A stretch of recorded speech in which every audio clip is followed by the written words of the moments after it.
എല്ലാവർക്കും നീത കിച്ചണിലേക്ക് സ്വാഗതം. ഇന്ന് പാൽപ്പാടയിൽ നിന്ന് എങ്ങനെയാണ് നെയ്യ് ഉണ്ടാക്കണമെന്നാണ് കാണിക്കുന്നത്.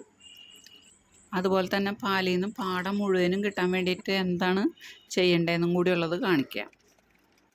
അതിനുവേണ്ടി പാൽ ആദ്യം തന്നെ തിളപ്പിക്കണം. 1 ലിറ്റർ പാലാണ് ഞാൻ എടുത്തിട്ടുള്ളത്. അത് നല്ലപോലെ തിളപ്പിക്കണം. അത് കഴിഞ്ഞ് കുറച്ച് സമയം ചെറിയ തീയിലിട്ട് ഒന്ന് വറ്റിക്കണം പാല്.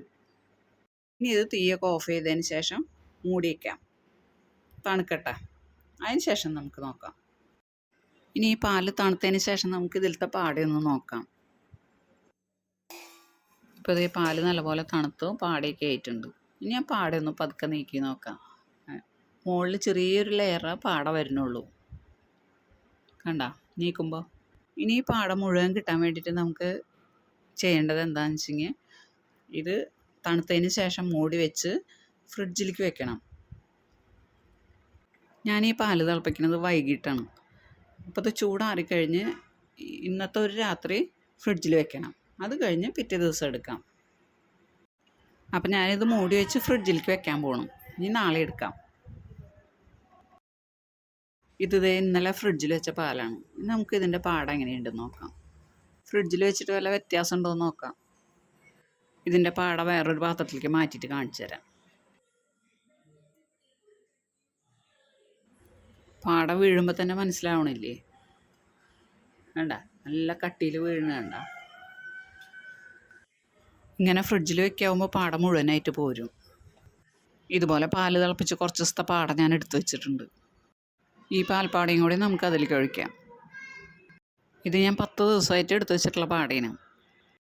ഓരോ ലിറ്റർ പാലിൻ്റെ പാടേന് കേട്ടോ. ഇനി ഇതിലേക്ക് ഈ പാടയും കൂടി ഒഴിക്കാം. പാൽപ്പാട ഫ്രീസറിലാണ് സൂക്ഷിക്കേണ്ടത് കേട്ടോ.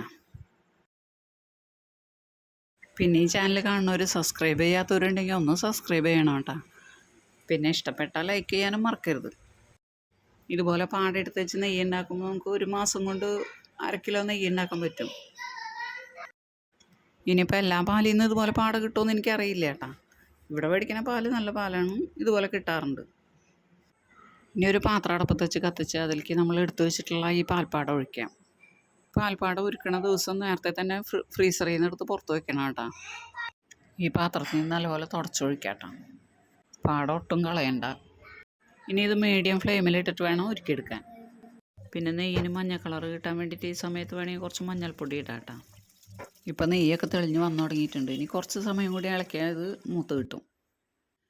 ഇതിപ്പോൾ കളറൊക്കെ മാറി ബ്രൗൺ കളറായിട്ടുണ്ട്. ഇത് മൂപ്പ് പാകമായിട്ടുണ്ട്. ഈ കളറാകുമ്പോൾ ഓഫ് ചെയ്യാം. കണ്ട, ഇനി ഇത് ഓഫ് ചെയ്യാം. ഇനി ഇത് ചട്ടിയിലിരുന്ന് ഒന്നും കൂടി മൂക്കും. അപ്പോൾ അതിനനുസരിച്ച് കുറച്ച് മൂപ്പ് കുറവിലെടുക്കണം. അതാണ് ഈ പാകത്തിൽ ഓഫ് ചെയ്തത്. ഇത് ഓഫ് ചെയ്തതിന് ശേഷം കുറച്ച് നേരം കൂടി ഒന്ന് ഇളക്കി കൊടുക്കാം. അപ്പോൾ അതൊക്കെ ഒന്ന് വറ്റും. അതിന് ശേഷം നമുക്ക് കുപ്പിയിലേക്ക് അരിച്ച് വയ്ക്കാം. ഇനി ഇത് ചൂടാറുന്നതിന് മുമ്പ് തന്നെ ഊറ്റിയെടുക്കണം. അല്ലെങ്കിൽ ഇതിൻ്റെ കൊറ്റനിലേക്ക് ഈ നെയ്യ് മുഴുവനും വലിച്ചെടുക്കും ചൂടാറി കഴിഞ്ഞാൽ. അതാണ് ചൂട്ടോടെ ഊറ്റിയെടുക്കണം എന്ന് പറയുന്നത്. ഇനി നല്ലപോലെ കഴുകി തുടച്ച് വൃത്തിയാക്കിയ ഒരു പാത്രത്തിലേക്ക് അരിപ്പ വെച്ച് അതിലേക്ക് ഒഴിക്കാം. പാത്രത്തിലും അരിപ്പേമ്മലും ഒട്ടും വെള്ളം ഉണ്ടാവരുത് കേട്ടോ. വെള്ളം ഉണ്ടെങ്കിൽ നെയ്യ് പെട്ടെന്ന് കേടുവരും. ഇനി അതിലേക്ക് അരിച്ചൊഴിക്കാം. പിന്നെ ഇതിൻ്റെ ഈ കൊറ്റൻ താല്പര്യമുള്ളവർക്ക് കഴിക്കാം കേട്ടോ. പഞ്ചസാര ഇട്ട് കഴിക്കാം, നല്ല ടേസ്റ്റാണ്. പതുക്കെ അമർത്തി കൊടുത്താൽ നെയ്യ് മുഴുവൻ ഇങ്ങോട്ട് പോന്നോളൂ. ചൂട്ടോടെ ആകുമ്പോൾ നെയ്യ് മുഴുവൻ ഇങ്ങോട്ട് പോരും. വല്ലാണ്ട് അമർത്തണ്ട കേട്ടോ, അരിപ്പ കേടാവും. ഇനി ഈ നെയ്യ് ഒരു കുപ്പിയിലേക്ക് ഒഴിക്കാം. അതുപോലെ തന്നെ ഈ പാൽപ്പാടയിൽ നിന്ന് വെണ്ണ ഉണ്ടാക്കാനും പറ്റും. ഈ പാൽപ്പാട തണുപ്പോട് കൂടി തന്നെ മിക്സിയുടെ ജാറിലിട്ടിട്ട് കുറച്ച് വെള്ളം കൂടി ഒഴിച്ചടിച്ചാൽ ഇതിൽ നിന്ന് വെണ്ണ തിരിഞ്ഞ് കിട്ടും.